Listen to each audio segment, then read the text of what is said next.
Bienvenue dans votre coaching express du mardi. Je suis Mickaël Caillot, votre master coach professionnel et je suis ravi de vous retrouver aujourd'hui pour notre rendez-vous hebdomadaire.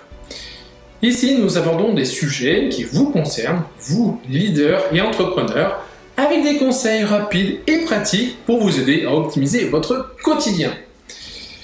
Aujourd'hui, j'aimerais répondre à une question que nous a envoyée Eric de Nantes. Alors, Eric m'a écrit un message qui, je suis sûr, trouvera écho chez beaucoup d'entre vous. Il me dit ceci. Bonjour Mickaël, je fais partie de celles et ceux qui manquent de temps en permanence. Quelles astuces pourriez-vous me donner pour prendre de meilleures décisions et de gagner plus de temps? Alors, merci Eric pour cette question. Je sais que vous êtes nombreux à vous sentir submergés par le manque de temps et c'est un défi que nous rencontrons tous à un moment donné. Mais rassurez-vous, il existe des solutions simples pour y remédier et laissez-moi vous partager avec vous 3 astuces qui, j'en suis sûr, vous convaincront et vous permettront de mieux vous aider à gérer votre temps au quotidien. Alors, la première astuce, c'est celle de prioriser efficacement. Donc il ne s'agit pas seulement de dresser toute une liste de tâches, mais de vraiment distinguer ce qui est essentiel de ce qui peut attendre.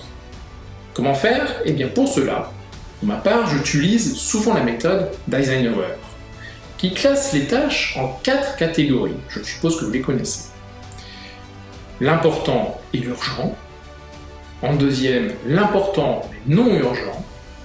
L'urgent mais non important. Et enfin, ni urgent ni important.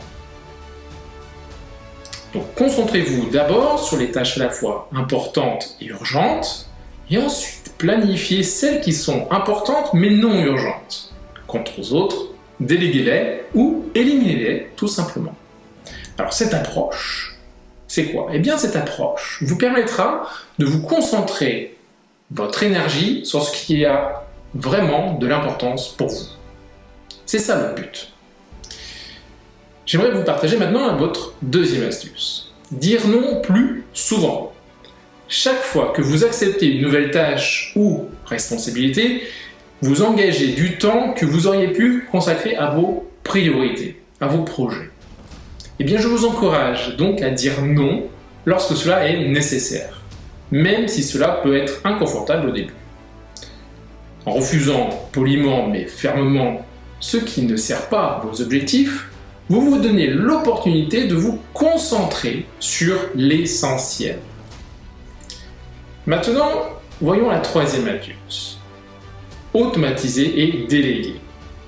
Pensez à toutes ces petites choses qui s'accumulent et consomment votre temps. Est-ce que certaines d'entre elles pourraient être confiées à d'autres ou bien encore à être automatisées? Je vais vous donner un exemple. Vous pourriez déléguer les tâches administratives ou les suivis de routine à votre équipe. Et pour les tâches répétitives, explorez avec les outils numériques qui peuvent vous faire gagner un temps précieux. Je suppose que vous en connaissez déjà un certain nombre. L'objectif ici est de vous libérer l'esprit et le temps pour vous concentrer sur les décisions stratégiques et les activités à forte valeur ajoutée. Ok, c'est là vraiment votre point fort. Voilà Eric, et pour tous ceux qui nous écoutent aujourd'hui, 3 stratégies simples pour regagner du temps. Nous avons vu prioriser efficacement, apprendre à dire non, déléguer ou bien automatiser autant que possible. Ce sont des pratiques qui, bien intégrées dans votre routine, vous permettront de mieux gérer votre temps et de vous concentrer sur ce qui compte vraiment le plus pour vous. Merci à tous d'avoir suivi ce coaching express du mardi. J'espère que tous ces conseils vous seront utiles. Si vous avez des questions ou des sujets que vous aimeriez que j'aborde, n'hésitez pas à me les partager dans les commentaires ou bien sur les réseaux sociaux. Quant à moi, je vous donne rendez-vous mardi prochain pour une nouvelle session de coaching express. En attendant, souvenez-vous, bien gérer son temps, c'est aussi se donner les moyens de réussir. Je vous dis à très bientôt. Bye bye.